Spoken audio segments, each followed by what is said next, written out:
ça envoie du très très lourd là actuellement. Je pense que c'est le film après Doomsday qui me hype le plus cette année. Nous avons des nouvelles images du prochain Spider-Man Brand New Day qui, je rappelle, sortira le 31 juillet aux États-Unis et le 29 juillet pour la France. Alors, dans cette nouvelle bande-annonce, nous avons des premières images de Hulk. C'est pas un spoiler. Bruce Banner a été déjà annoncé il y a plusieurs semaines. D'ailleurs, on le voit dans le premier trailer. Donc, il figure au casting du film. Donc, qui dit Bruce Banner dit forcément son alter ego. Donc, Hulk.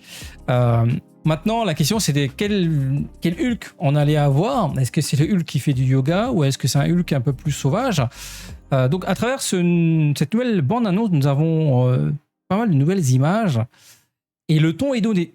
Clairement, le ton est donné. On part sur un Spider-Man avec Tom Holland un peu plus mature, un peu plus violent.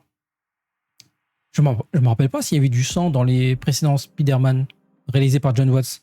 Je pense qu'il y a eu un peu de sang, mais c'est là, je trouve que ça suinte, ça a beaucoup plus de blessures, ça saigne un peu plus déjà à travers ces premières images, enfin ces nouvelles images, parce qu'il s'agit de la deuxième bande-annonce.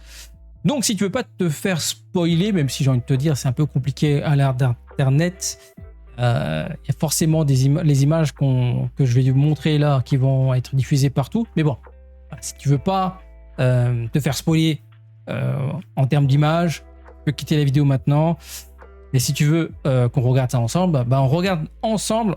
Alors, désolé, je ne peux pas montrer le trailer dans son intégralité avec le son. On va juste regarder des images. Dans le rôle du Scorpion, on va retrouver Michael Mando. On le voit ici dans son armure. On voit également les potentiels nouveaux pouvoirs de Spider-Man. On voit que ses yeux ont changé un peu de teinte. La dernière fois que j'ai vu un Spider-Man avec des yeux comme ça, il y avait, je crois, Venom. Est-ce que c'est Venom qui serait à l'origine de tout ça? Parce que théoriquement, Venom est prévu d'entrer à un moment donné dans l'univers de Tom Holland. Dans le troisième Venom, dans la scène post-générique, Venom découvre Spider-Man à travers les écrans.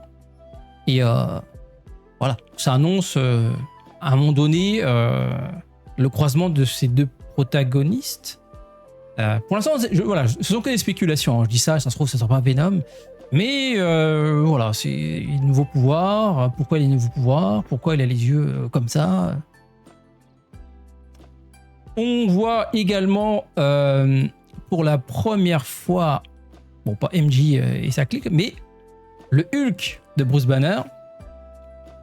On le voit un peu plus loin dans le trailer. On a un aperçu de ce qui semble être l'ennemi principal de ce Spider-Man. Alors, je pense qu'il va affronter plusieurs ennemis, mais je pense que l'intrigue principale va tourner autour de cet ennemi capable de changer de corps. On en parlera après, de qui il s'agit. Il y a des théories déjà. Alors, Hulk, il arrive quand? Il arrive quand? Bon, après l'histoire, vous la connaissez, plus personne ne se rappelle de Spider-Man, même ses amis proches. Donc, il se retrouve tout seul. Il a des changements dans son corps. Il demande de l'aide à Bruce Banner. Voilà. C'est ce qu'on sait pour l'instant par rapport à cette histoire. Et voilà. On a enfin des premières images de Hulk. C'est pas le Hulk qui fait du yoga. vu les arcades bien plissées là.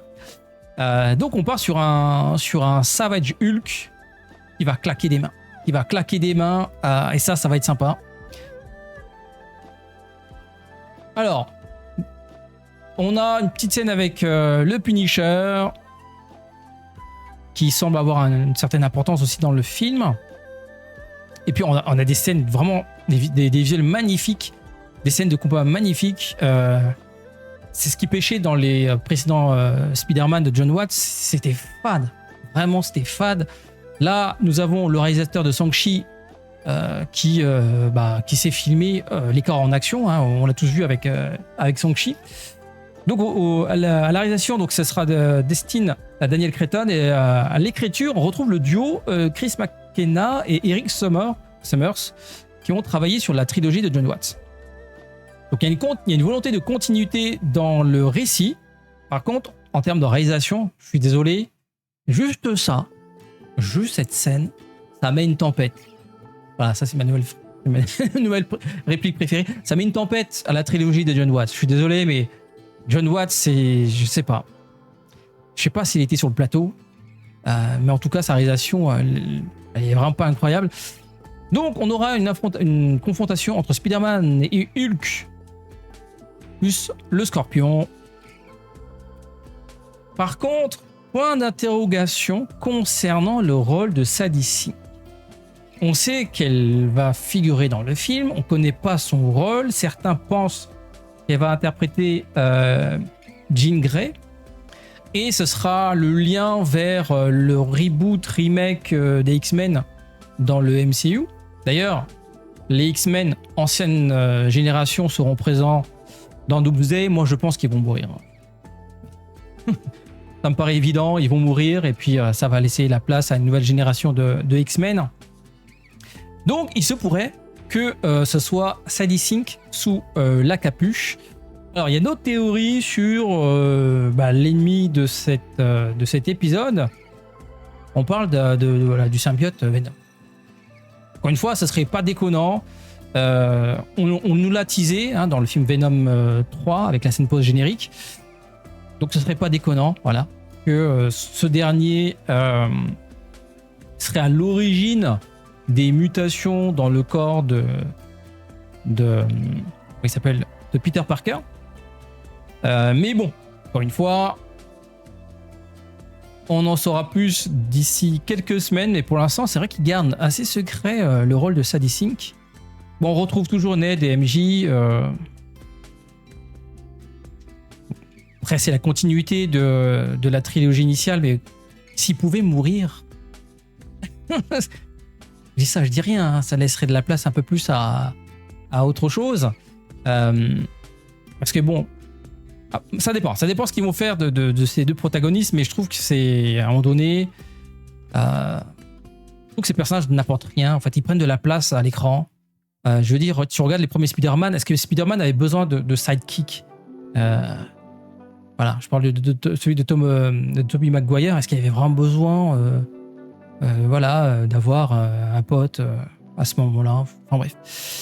Donc, dis-moi ce que tu en penses de ce trailer. Je remettrai dans la description le lien vers la bande-annonce. Comme ça, tu peux le regarder avec le son et les images animées. Mais globalement, la teinte est me paraît... Ça fait déjà un peu plus sombre, un peu plus mature. Regardez, les noirs sont assez bouchés. Alors que quand tu regardes les films de John Watts, on a encore la teinte... ancienne de Marvel, c'est-à-dire très lumineux. Même quand c'est sombre, c'est éclairé, c'est trop éclairé. Là, on part vraiment sur une nouvelle trilogie, donc une nouvelle teinte, des nouvelles propositions, même en termes de réalisation. Clairement, ça n'a rien à voir. C'est beaucoup plus punchy. John Bertal qui a déjà des blessures. En tout cas, j'ai très hâte, ça sera Day One pour moi les amis. Donc dis-moi ce que tu en penses de ces nouvelles images et à ton avis, quel sera le rôle de Sadie Sink. Je trouve ça un peu curieux qu'il garde le mystère autour de ce personnage. Je veux dire... il y avait une théorie comme quoi il aurait pu jouer une Gwen Stacy. Voilà, une nouvelle Gwen Stacy. Ouais, tout est possible en vrai, tout est possible. Mais quand on voit ce qu'ils ont prévu avec Doomsday, enfin quand on voit le casting de Doomsday, le retour des X-Men, on a eu aussi le retour de Wolverine avec le Deadpool versus Wolverine. Donc ce serait pas déconnant d'avoir l'intégration d'un premier personnage pour les prochains X-Men.